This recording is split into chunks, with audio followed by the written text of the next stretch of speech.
In this Prager University course, I want to focus not on the evidence for God's existence, but on the benefits of belief. If God exists, then the world didn't just evolve by chance, but by deliberate design. There's an artist behind this incredible work of art, this big and beautiful world. If God exists, we're living in a great story, an epic like The Lord of the Rings, with real heroes and heroic tasks. Ultimately, all the twists and turns of this epic narrative will be paid off. Everything will make sense. It will even have a happy ending. Not necessarily, or even likely in our own lifetime. Even Moses didn't get into the promised land, but over the grand course of time, in an afterlife, which exists as surely as God exists. If God exists, the presence of evil, hard as it is to accept, makes sense. God allows it for a reason, namely to preserve our free will. And God will reconcile all injustices in the end. If there is no God, life is one big crapshoot. If God does exist, morality is a real, objective feature of the world. If there is no God, morality is just the rules we make up for this little game of life that we play. If God exists, love is the nature of an eternal reality. If there is no God, love is just a fleeting feeling, no more than a bunch of chemical and neurological interactions. If God exists, you are of infinite value. He knows you as a parent knows his child. He's accessible to you.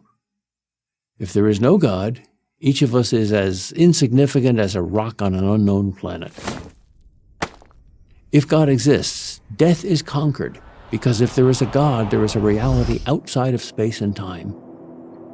If there is no God, there is nothing immortal, and all the good things in life are destroyed forever. You and everyone you love and everything you think matters are all consigned to oblivion. If there is no God, life is pointless. Everything we've done and lived for will ultimately be in vain.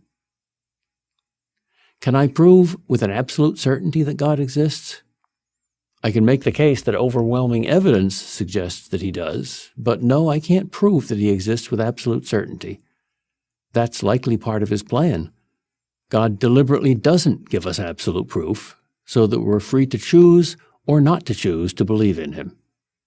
So, which way do you want to go? Be honest, doesn't your heart at least hope that there is a good God?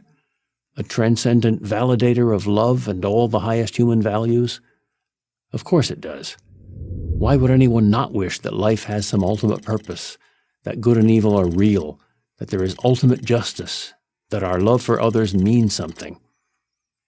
If you choose to live as if there is a God, even if you're not sure that there is a God, you'll lose nothing and you gain everything. Religious Christians and Jews are happier, live longer, and are more charitable than their less observant or secular fellow citizens. These are not my opinions. These are the findings of a multitude of scientific studies. If you've been an atheist for a while, it may be difficult for you to change your thinking, even if you find some merit in the many rational arguments for God's existence. But you can change your behavior. You can live as if God exists, even if you hold doubts. Why not? As I said, you'll lose nothing and you have everything to gain. This behavioral approach is far from new. The Jews have long had a saying, "We will do and we will understand," which acknowledges that action often precedes understanding. So why not begin with an action? Why not pray the prayer of the skeptic? God, if you exist, you must know that I'm not a believer. So please, God, give me the gift of faith, in your time and in your way. I want to believe whatever is true. Amen. If you say that and mean it, and give it some time, be prepared, because he will not ignore that prayer. Go on, say it. Find a private place and say it. Your Creator is listening. I'm Peter Kraft, Professor of Philosophy at Boston College for Prager University.